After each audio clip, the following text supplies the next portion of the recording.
नमस्कार दोस्तों, मैं सोनम जैन और आप सभी देख रहे हैं एस जे सोनम चैनल पर आप सभी का स्वागत है। दोस्तों, आज की कहानी है जब अपनों ने ही दिया धोखा भाग दो।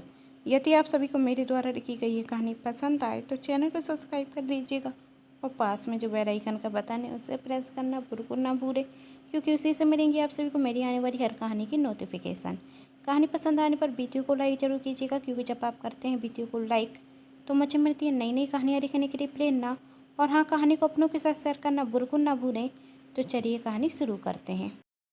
नंदिनी और सोनर का कॉलेज भी कंप्लीट हो चुका था। तभी सोनर की माँ सुमित्रा जी सोनर के पिता कैलाश चंद जी से कहती, हमारी बेटी बड़ी हो चुकी है तो इसके लिए लड़का हमें देखना चाहिए। जी कहते, मैंने तो अपनी बेटी के लिए एक लड़का देख कर रखा है।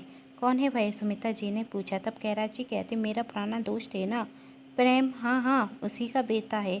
प्रेम भी कह रहा था कि उसे अपने बेटे की शादी करनी है। एक अच्छी लड़की बता। तो मैंने कहा, मेरी नज़र में तो अच्छी लड़की सिर्फ एक ही है, वह भी मेरी बेटी। तब प्रेमचंद ने कहा, मैं भी यही कहना चाहता हूँ, बस कहने में हिचकिचा रहा था और मैं तो चाहता हूँ हमारी दोस्ती रिश्तेदारी में बदल जाए। तब मैंने भी कहा, मेरा भी यही कहना है। अब हम दोनों ने तो रिश्ता तय कर दिया, अब बच्चों के ऊपर है। यदि वह एक दूसरे को पसंद करेंगे तो हम यह शादी बहुत धूमधाम से करेंगे। यह सुन सुमित्रा जी भी बहुत खुश होती। तभी सोनर और नंदिनी भी वहाँ आते और कैलाश जी अपनी बेटी से कहते, ये फोटो देखकर तो बता, क्या तुझे निखिल पसंद है? यह तेरे प्रेम अंकर का बेटा? प्रेम अंकर का बेटा? यह तो बहुत बड़ा हो गया। हाँ। तब कैलाश जी कहते, बड़ा हो गया है इसलिए तो सोचा है अपनी राजकुमारी की शादी इसके साथ कर दूँ। तब सोनर फोटो रखकर वहाँ से शर्माकर चली जाती और नंदिनी फोटो देखती तो मन में सोचती, सच में यह तो बहुत हैंडसम है और मैंने कैलाश जी के मुंह से सुना भी है, यह प्रेम अंकर इनसे भी ज़्यादा पैसे वाले हैं। सोनर के तो भाग खुल गए। इस लड़के से शादी कर कर काश कोई ऐसा ही राजकुमार मुझे भी मिल जाए तो मेरे भी भाग खुल जाएंगे। तब सुमित्रा जी कहती, रखता है। सोनर शर्माकर चली गई। आप ना कर ही प्रेम भाई साहब और उनके परिवार को घर पर बुला लीजिए। दूसरे दिन ही प्रेम जी अपने परिवार सहित कैलाश जी के घर आते हैं और जब निखिल सोनर से पूछा जाता है क्या वह एक दूसरे से शादी करने के लिए तैयार है, तब निखिल और सोनर इस शादी के लिए हाँ कह देते और दोनों ही परिवार खुश हो जाते और आपस में एक दूसरे को मिठाई खिलाते। तब प्रेम जी कैलाश जी से कहते हैं, जब दोनों ही बच्चों को रिश्ता मंजूर है तो शादी करने में देर किस बात की। तभी प्रेम जी की पत्नी कहती हैं, सही कह रहे हैं जी, और वैसे भी मैं तो अपनी बहू को घर ले जाने के लिए उतावली हो रही हूँ। फिर प्रेम जी ने कहा, तो क्यों ना कर ही पंडित जी को बुलाकर शादी का मुहूर्त निकलवाया जाए। कैलाश जी भी इसके लिए राजी हो जाते। दूसरे दिन कैलाश जी और सुमित्रा जी पंडित जी को अपने घर बुलाते, जहाँ प्रेम जी और उनकी पत्नी रोशनी जी भी आई हुई थी और प्रेम जी और रोशनी जी पंडित जी से कहते, पंडित जी शादी का मुहूर्त जल्दी निकालना, हमें अपनी बहू को लेकर जाने की कुछ ज़्यादा ही जल्दी है। तब कैलाश जी ने कहा, पंडित जी हो सके तो देर से ही निकालना, एक ही तो बेटी है, उसे विदा करते हुए बहुत दुख होगा ही। यह सुन प्रेम जी कहते, कैलाश तेरी बेटी दूसरे घर नहीं जा रही है, तू चिंता मत कर ना, तेरी बेटी अपने ससुराल में बहू की तरह नहीं बेटी की तरह रहेगी। तब कैलाश जी ने कहा, जानता हूँ, इसलिए तो अपनी बेटी को तेरे घर दुल्हन बनाकर भेज रहा हूँ। दोनों ही परिवार आपस में बातें कर रहे थे और पंडित जी दोनों ही बच्चों की कुंडली मिला रहे थे। तब रोशनी जी कहती हैं, अरे पंडित जी कितना और टाइम लगाएंगे कुंडली मिलाने में। तब प्रेम जी ने कहा, लगता है पंडित जी बिना रिश्वत के मुहूर्त नहीं निकालने वाले। यह सुन सब हंसने लगते। तभी वहाँ निखिल आता और निखिल को देखते हुए रोशनी जी ने कहा, अरे बेटा तुझे तो किसी ज़रूरी काम से जाना था, तो यहाँ क्या कर रहा है? ज़रूर सोनर से मिलने आया होगा, है ना? अरे अरे कुछ दिन रुक जा, फिर तो तेरी शादी सोनर से होने वाली है, प्रेम जी ने कहा। यह सब सुन फिर से सभी हंसने लगते कि तभी निखिल कहता, मैं यहाँ पर यह बताने के लिए आया हूँ कि पंडित जी अब आपको शादी का मुहूर्त निकालने की कोई ज़रूरत नहीं, क्योंकि मैं सोनर से शादी करना नहीं चाहता। निखिल की बात सुनकर सभी चौंक कर खड़े हो जाते और प्रेम जी अपने बेटे से कहते, यह सब क्या है? जब तुमसे कर पूछा गया तो तुमने शादी के लिए हाँ क्यों की? निखिल की बातें सुन पास में खड़ी हुई सोनर दुखी होकर अपने कमरे में चली जाती। निखिल अपने पिता से कहता, क्योंकि पापा मैं अभी शादी करना नहीं चाहता, इसलिए मुझे अभी सोनर से शादी नहीं करनी। तब कैलाश जी प्रेम जी से कहते, प्रेम ये सब कुछ क्या है, क्या कह रहा है तेरा बेटा? कर इसने खुद शादी के लिए हाँ की थी और आज ना कर रहा है। यदि इसे रिश्ता मंजूर नहीं था तो कर ही मना करता। मेरी बेटी का दिल दुखाने की क्या ज़रूरत है? आखिर क्या कमी है मेरी बेटी में? तब प्रेम जी कहते, कैलाश मुझे नहीं पता कि निखिल ये सब कुछ क्यों कह रहा है। तेरी बेटी तो बहुत अच्छी है, जिस घर में जाएगी उसके भाग खुल जाएंगे। तब कैलाश जी कहते, इन बड़ी बड़ी बातों से अब कुछ नहीं होने वाला। तुमने मेरी बेटी का दिल दुखाकर अच्छा नहीं किया। प्रेम जी बिना कुछ कहे वहाँ से चले जाते और पीछे से रोशनी जी भी उनके साथ आती। और निखिल जब वहाँ से बाहर जाता तो नंदिनी निखिल के पास जाकर कहती, थैंक यू निखिल जी कि आपने इस शादी के लिए मना कर दिया। यदि आप इस शादी के लिए मना नहीं करते तो मेरी दोस्त कभी भी उस लड़के से शादी नहीं कर पाती जिससे वह प्यार करती है। अब देखना, अब कैलाश अंकल मेरी दोस्त सोनर की शादी उस लड़के से कराएंगे जिससे वह प्रेम करती है। Thank you so much Nikhil ji, मैं जानती हूँ ये सब आपके लिए बहुत कठिन था, लेकिन आपने मेरी दोस्त के लिए इतना किया, इसके लिए बहुत बहुत शुक्रिया। तब निखिल कहता, शुक्रिया की कोई ज़रूरत नहीं, मुझे ये सब कुछ सोनर पहले बता देती तो आज ये परेशानी होती ही नहीं। सोनर आपको बताना चाहती थी लेकिन वह डरती थी, इसलिए उसने मुझसे कहा कि मैं जाकर आपसे ये सब कुछ कह दूँ। मैं सोनर की बचपन की दोस्त हूँ, उसे दुखी नहीं देख सकती। नंदिनी कह रही थी, सोनर बहुत खुशनसीब है कि उसे तुम जितनी अच्छी दोस्त मिली। निखिल कहकर वहाँ से चला जाता और नंदिनी मन में सोचती, चलो मेरा एक प्लान तो सफल हुआ। मैंने निखिल और सोनर की शादी होने से पहले ही तुड़वा दी। अब निखिल से शादी मैं करूँगी और बनूँगी करोड़पति घर की बहू रानी। फिर उसके बाद मुझे किसी भी चीज़ की परेशानी नहीं होगी। उसके लिए मुझे अब एक काम करना होगा, निखिल के दिल में अपने लिए जगह बनानी होगी, और वही जगह कैसे बनानी है मैं बहुत अच्छे से जानती हूँ। सोनर अपने कमरे में दुखी होकर बैठी थी कि तभी उसके पास नंदिनी आकर कहती, अरे सोनर, तू निखिल जैसे लड़के के लिए दुखी क्यों हो रही है? तुझे तो निखिल से भी अच्छा लड़का मिलेगा। मेरी दोस्त है ही इतनी अच्छी कि उसके लिए तो एक से एक लड़के मिल जाएंगे। तब सोनर ने कहा, फालतू की बातें बंद कर। मुझे तो ये समझ में नहीं आ रहा कि आखिर निखिल ने मना क्यों कर दिया। ऐसी भी क्या बात हो गई? कर तो बहुत बड़ी बड़ी बातें कर रहा था, कह रहा था कि आपकी फ़ोटो देखते ही साथ आप मुझे पसंद आ गई थी, आपने मेरे दिल में जगह बना ली। अचानक से एक रात में ऐसा क्या हो गया कि निखिल ने अपना फैसला ही बदल दिया? मुझे इस बारे में निखिल जी से बात करनी हो चाहिए। तभी नंदिनी फटाक से सोनर से कहती, नहीं नहीं, ऐसी मूर्खता मत करना, वरना निखिल को लगेगा कि तू उससे शादी करने के लिए मरी जा रही है, और तेरे पापा को भी तो बुरा रखेगा ना। मेरे पापा को बुरा क्यों रखेगा? सोनर ने पूछा। तब नंदिनी कहती, उन्हें रखेगा, तू निखिल से शादी करना चाहती है और वह ये नहीं कर पा रहे हैं तो उन्हें बुरा लगेगा ना। तब सोनर ने कहा, तू सच कह रही है, निखिल जैसे घमंडी लड़के से मुझे बात नहीं करनी। तब नंदिनी मन में कहती, अच्छा हुआ सोनर ने निखिल से बात करने का मूड बदल दिया, वरना मैं पकड़ी जाती। इसी तरह दिन निकलते जा रहे थे और नंदिनी मन में सोच रही थी, एक एक करके दिन निकलते जा रहे हैं और मैं कुछ भी नहीं कर पा रही हूँ। मुझे कोई ना कोई बहाना तो ढूंढना ही होगा निखिल से मिलने का, पर क्या करूँ? एक काम करती हूँ, आज मैं निखिल के घर जाती हूँ। नहीं नहीं, निखिल पूछेगा तो क्या जवाब दूंगी? नंदिनी ने मन में सोचा, फिर क्या करूँ? एक काम करती हूँ, निखिल पर नजर रखना शुरू कर देती हूँ, फिर कोई ना कोई मौका तो मिल जाएगा उससे बात करने का। और वही दूसरे दिन सुबह से ही निखिल के घर के बाहर चली जाती और निखिल पर नजर रखना शुरू कर देती। निखिल किस वक्त कहाँ जाता है, किस वक्त कहाँ आता है, इस सब के बारे में सोनर अच्छे से पता कर लेती। और एक दिन निखिल जब अपनी बाइक से मार्केट जा रहा था, तभी नंदिनी उसकी बाइक के आगे आकर टकरा जाती और हाथ में चोट रखने का नाटक करती। तब निखिल बाइक से उतरते हुए नंदिनी से कहता, सॉरी मैडम, वही मैंने ध्यान नहीं दिया। तब नंदिनी ने कहा, अरे इसमें आपकी क्या गलती? गलती तो मेरी ही थी, मैंने ही ध्यान नहीं दिया। तब निखिल नंदिनी की तरफ देखता हुआ कहता, मुझे ऐसा क्यों लगता है कि मैंने आपको कहीं देखा है? तब नंदिनी निखिल को देखते हुए कहती, आप मुझे इतनी जल्दी भूल गए निखिल जी? तब निखिल ने कहा, सॉरी मुझे याद नहीं आ रहा है। तब नंदिनी ने कहा, अरे मैं सोनर की दोस्त हूँ नंदिनी, आप कुछ दिन पहले सोनर के घर आए थे ना? हाँ नंदिनी, तुम यहाँ पर क्या कर रही हो? वही मैं यहाँ पर अपनी फ्रेंड से मिलने के लिए आई थी और रास्ते में आपकी बाइक से टकरा गई और हाथ में चोट लग गई। तब निखिल कहता, अरे तुम्हें तो ज़्यादा चोट आई है, चलो मैं तुम्हें डॉक्टर के पास लेकर चलता हूँ। तब नंदिनी ने कहा उसकी कोई ज़रूरत नहीं। तब निखिल कहता है नहीं ज़रूरत तो है, और नंदिनी निखिल के साथ बाइक पर बैठकर डॉक्टर के पास चली जाती। डॉक्टर नंदिनी को पट्टी करते और कुछ मेडिसिन देते। तब निखिल नंदिनी से कहता कि चलो मैं तुम्हें तुम्हारे घर तक छोड़ देता हूँ। नंदिनी ने मना करते हुए कहा मैं चली जाऊँगी। निखिल ठीक है, जैसी तुम्हारी मर्जी, कहते हुए वहाँ से जाने लगता। और नंदिनी मन में सोचती कितना मूर्ख है, एक बार मना किया तो दोबारा नहीं कह सकता था, अब क्या करूं।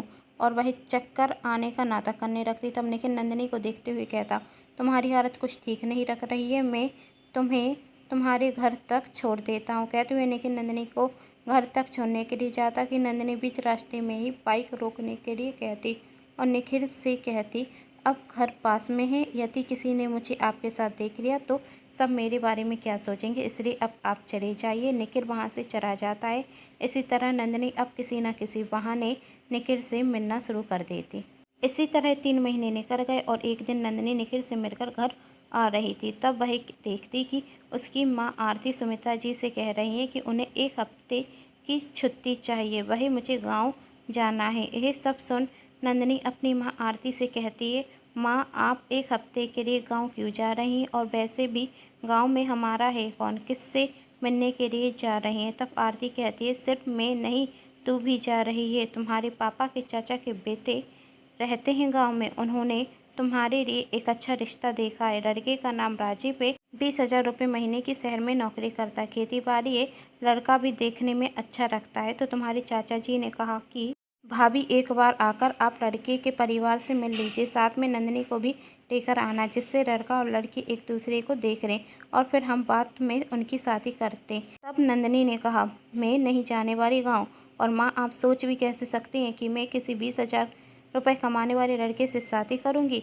मैं आपसे पहले भी कह चुकी हूँ और अब भी कहती हूँ, मैं शादी करूंगी तो किसी करोड़पति घर में, एक गरीबों वाली जिंदगी मुझे नहीं जीनी।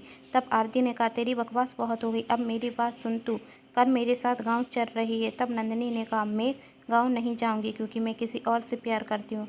किससे प्यार करती है, आरती ने पूछा। तब नंदिनी कहती वक्त आने पर बता दूंगी, कहते हुए नंदिनी वहां से चली जाती। तब आरती अपना सिर पकड़ते हुए कहती क्या करूं मैं इस लड़की का। तब सुमित्रा जी ने कहा तुम शांत हो जाओ, मैं सोनर से कहती हूँ, वह नंदिनी से बात करेगी।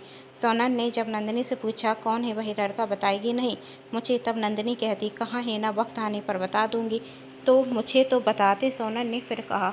तब नंदिनी कहती अभी कैसे बताऊं, अभी तो मैंने उससे कहा भी नहीं कि मैं उससे प्यार करती हूँ। एक बार मुझे उसका जवाब पता चल जाने दे, फिर मैं तुझे सब कुछ बता दूंगी, तब तक का इंतज़ार कर ले। सोनर ने कहा ठीक है कर लेती हूँ, लेकिन जल्दी उसे अपने दिल की बात बता देना, वरना काकी तेरी शादी कहीं और कर देंगी। कहते हुए सोनर वहाँ से चली जाती और नंदिनी मन में सोचती सच कहती है सोनर, अब मुझे निखिल से अपने दिल की बात कह देनी चाहिए। और वह निखिल को फ़ोन करते हुए कहती है कि मुझे तुमसे कुछ ज़रूरी बात करनी है, क्या तुम कल मुझसे मिल सकते हो। निखिल ने कहा ऐसी कौन सी ज़रूरी बात है जो फ़ोन पर नहीं कह सकती। तब नंदिनी कहती है मैं यह बात फ़ोन पर नहीं कह सकती, तुम प्लीज़ कल मुझसे मिलने आ जाओ। निखिल नंदिनी के बार बार कहने पर मिलने के लिए हाँ कर देता। और जब निखिल नंदिनी से मिलने के लिए जा रहा था तभी उसकी मुलाकात सोनर से होती है। सोनर को देखते हुए निखिल कहता सोनर जी आपको अपने पापा से सब कुछ सच सच कह देना चाहिए। तब सोनर ने कहा किस बारे में बात कर रहे हैं आप। तब निखिल कहता यही कि आप किसी और से प्यार करती हैं। तब सोनर ने कहा एक तो आपने रिश्ता पक्का होने के बाद शादी करने से मना कर दिया, और अब मेरे बारे में यूँ झूठ कह रहे हैं कि मैं किसी और से प्यार करती हूँ, आपको शर्म नहीं आती एक लड़की की बदनामी करते हुए। तब निखिल ने कहा सोनर जी क्या बात कर रही हैं आप, मुझसे खुद आपकी दोस्त नंदिनी ने कहा था कि आप किसी और से प्यार करती हैं, इसलिए आप मुझसे शादी करना नहीं चाहती, तभी तो मुझे शादी के लिए हाँ करने के बाद ना कहना पड़ा, वरना मैं आपसे शादी करने से मना क्यों करता। सोनर कहती कितना झूठ बोलते हैं आप, अब मेरी दोस्त नंदिनी को बीच में लेकर आ गए। तब निखिल कहता आप मेरा विश्वास कीजिए सोनर जी, नंदिनी ने मुझसे कहा था। तब सोनर कहती पर मैं विश्वास करूं कैसे। तब निखिल ने कहा अभी मैं नंदिनी से ही मिलने जा रहा हूं, आप चाहें तो मेरे साथ चल सकती हैं, मैं नंदिनी से ही सारा सच पूछवा दूंगा। तब सोनल ने आश्चर्य से कहा, आप नंदिनी से मिलने जा रहे हैं? पर क्यों? और नंदिनी ने तो मुझसे खुद कहा था कि आपसे बात ना करूं, और वही आपसे फिर क्यों मिलेगी? तब निखिल ने कहा, नंदिनी तो मुझसे पिछले 3 महीने से मिलती आ रही है। ना जाने क्यों कभी कहीं ना कहीं वह मुझसे टकरा जाती हैं, और इस बार तो खुद फ़ोन कर कर कहा है कि वह मुझसे कुछ ज़रूरी बात करना चाहती हैं, इसलिए मैं जा रहा हूँ, आप भी मेरे साथ चलिए। तब सोनल कहती, नंदिनी आपसे मिलती है, बातें करती है? और जब मैंने नंदिनी से कहा कि मैं आपसे पूछूंगी कि आपने मुझसे शादी करने के लिए मना क्यों कर दिया, तो उसने मुझसे कहा कि आप जैसे घमंडी इंसान से मुझे बात करने की कोई ज़रूरत नहीं, और वह आपसे दोस्ती कर रही है। यह सुन निखिल कहता, क्या नंदिनी ने मेरे बारे में ऐसा कहा था? और मुझसे तो कहती है कि मैं बहुत अच्छा इंसान हूँ, इतना पैसा होने के बाद भी मुझे घमंड नहीं। चलिए अभी हम नंदिनी से मिलकर सारा सच पता कर लेते हैं। कहते हुए निखिल और सोनल वहाँ से नंदिनी से मिलने चले जाते। नंदिनी एक कॉफ़ी शॉप में निखिल का इंतजार कर रही थी, और जब वह निखिल के साथ सोनल को देखती तो आश्चर्य में पड़ जाती और निखिल से कहती, निखिल सोनल को अपने साथ लेकर क्यों आए? तब निखिल ने कहा, तुम्हें मुझसे कुछ ज़रूरी बात करनी थी, बोलो क्या हुआ है? तब नंदिनी कहती, सोनल को यहाँ से भेज दो, मैं तुमसे तभी ज़रूरी बात करूँगी। तब सोनल ने कहा, क्यों मेरे सामने क्यों नहीं कर सकती? तू तो मेरी बचपन की दोस्त है ना, तो मेरे सामने कहने में कैसे हिचक? और मुझे ज़रा बता दे मैं किस लड़के से प्यार करती हूँ। तब नंदिनी ने कहा, तो तुम्हें सब कुछ पता चल गया? हाँ, मुझे सब कुछ पता चल गया कि तूने जानबूझकर मेरी और निखिल की शादी तुड़वाई थी। आखिर क्यों? क्या तूने यह सब कुछ? सोनल ने कहा। नंदिनी कहती, क्योंकि मैं निखिल से प्यार करती हूँ, और आज मैंने निखिल को यही सब बताने के लिए यहाँ पर बुलाया है। और निखिल का हाथ पकड़ते हुए कहती, निखिल मैं तुमसे सच्चे दिल से प्यार करती हूँ, और मैं यह भी जानती हूँ कि तुम भी मुझसे बहुत प्यार करते हो। तब निखिल ने अपना हाथ छुड़ाते हुए कहा, नंदिनी क्या कह रही हो तुम? मैंने कभी भी तुमसे प्यार नहीं किया। तब नंदिनी ने कहा, हम पिछले 3 महीने से मिलते आ रहे हैं, और तुम कह रहे हो कि तुम मुझसे प्यार नहीं करते। तब निखिल कहता, मैं कभी भी तुमसे मिलने के लिए नहीं आया। ही मुझसे टकरा जाती थी, कभी मेरी गाड़ी के आगे आकर, तो कभी मेरे घर के बाहर रास्ता भूलते हुए, तो कभी मोड़ में, तो कभी रास्ते में, और कभी कॉफ़ी शॉप में, और कभी मेरे घर पर भी आ जाती थी। मैंने आज तक तुमसे कभी भी मुलाकात नहीं की, तो तुम कैसे कह सकती हो कि मैं तुमसे प्यार करता हूँ? और अब मैं समझ चुका हूँ, यह तकरार हमारी धोखे से नहीं, जानबूझकर होती थी। तुम जानबूझकर मुझसे टकराती थी, जिससे तुम मुझे अपने प्यार के जूते जाल में फंसा सको। तब नंदिनी ने कहा, तुम सच कह रहे हो, लेकिन यह सब कुछ मैंने तुम्हें पाने के लिए किया, क्योंकि मैं तुमसे प्यार करती हूँ। तब सोनल कहती, बस करो नंदिनी, और कितना झूठ बोलोगी? तुम निखिल से प्यार नहीं करती, बल्कि उसकी जायदाद से प्यार करती हो। तुम तो शुरू से ही यही चाहती हो कि तुम्हारी शादी किसी करोड़पति खानदान में हो, और जब तुम्हें निखिल के बारे में पता चला तो तुमने उससे ही शादी करने के बारे में सोचा। मेरी और निखिल की शादी ना हो जाए, इसलिए तुमने इतना बड़ा नाटक रचा। मैंने तुम्हें अपनी सबसे अच्छी दोस्त माना था। मेरे मम्मी पापा ने तुम्हें एक अच्छी शिक्षा इसलिए दी थी कि तुम पढ़ लिख कर अपने पैरों पर खड़ी हो जाओ, इसलिए नहीं कि तुम उनकी बेटी की ज़िंदगी के साथ खेलो, किसी को अपने प्यार के झूठे जाल में फंसाओ। सच कहती थी प्रीतम, मुझे तुमसे दोस्ती करनी ही नहीं चाहिए, तुमसे दोस्ती करना मुझे बहुत भारी पड़ेगा, यही कहा था ना प्रीतम ने, और आज तूने साबित भी कर दिया कि तुम बहुत गिरी हुई लड़की हो। अरे जिस दिन तुमने प्रीतम से झूठ बोला था ना, उसी दिन मुझे तुमसे दोस्ती तोड़ देनी थी, लेकिन मैं मूर्ख तुझसे तब भी दोस्ती कर बैठी, लेकिन अब नहीं, मैं तुझसे अपनी दोस्ती हमेशा हमेशा के लिए तोड़ती हूँ, और तू आज के बाद मेरे घर में नजर मत आ जाना। तब निखिल ने कहा, नंदिनी मैं तो तुम्हें एक अच्छी लड़की समझता था, इसलिए तुमसे बातें कर लेता था, लेकिन तुम इतनी गिरी हुई होगी यह मैंने कभी नहीं सोचा था। तुमसे प्यार करना तो दूर, मैं तुम्हारी शक्ल देखना भी नहीं चाहता। कहते हुए निखिल और सोनल वहाँ से चले जाते, और सोनल निखिल को लेकर अपने घर आती। तब कैलाश निखिल को देखकर कहते, अब क्यों आए हो तुम यहाँ? तब सोनल अपने पापा से कहती, पापा निखिल पर गुस्सा होने से पहले मेरी पूरी बात सुन लीजिए। और वही अपने माता पिता को पूरा सच बता देती, और यह सुन कैलाश जी और सुमित्रा जी को बहुत बुरा लगता कि उन्होंने जिस लड़की को अपनी बेटी समान समझा, उसने ही उनकी बेटी की खुशियाँ छीनना चाही और उससे ज़्यादा बुरा लगता आरती को, और वह मन ही मन शर्मिंदा थी कि मेरी बेटी की वजह से आज सोनल बेबी की खुशियाँ छिन रही थी। मेरी बेटी इतना कैसे गिर सकती है, आखिर मेरी परवरिश में कहाँ कमी रह गई। और आरती नंदिनी से कहती है कि अब मैं तुम्हारी शादी राजीव के साथ जरूर करूँगी। तब नंदिनी ने कहा, चाहे कुछ हो जाए मैं उस गरीब राजीव से शादी नहीं करूँगी। अभी भी मैं कमज़ोर नहीं हुई हूँ, लेकिन नहीं तो क्या मैं किसी और पैसे वाले लड़के से शादी जरूर करूँगी। तब आरती कहती, इतना दिमाग यदि तूने पढ़ाई में लगाया होता ना बेटी, तो एक अच्छी नौकरी कर कर तू सच में पैसेबारी हो जाती, लेकिन तू तो बिना मेहनत के पैसा चाहती है। और मेरी बात याद रख रे, इस दुनिया में किसी को भी बिना मेहनत के कुछ नहीं मिलता। और आरती कहती, अब तू अपने सिर से यह भूत उतार दे, राजीव से शादी करने के लिए तैयार हो जाए, करिए हम गांव जाएंगे। नंदिनी शादी के लिए तैयार नहीं थी और रात को ही घर से भाग जाती। 2 महीने बाद निखिल और सोनल की शादी हो जाती है। यदि आप सभी को कहानी पसंद आ रही है तो अपनों के साथ शेयर कर दीजिएगा, वीडियो को लाइक कर दीजिएगा, चैनल को सब्सक्राइब जरूर कीजिएगा। कहानी पसंद आई हो तो नीचे कमेंट बॉक्स में ज़रूर बताइएगा। Thanks for watching.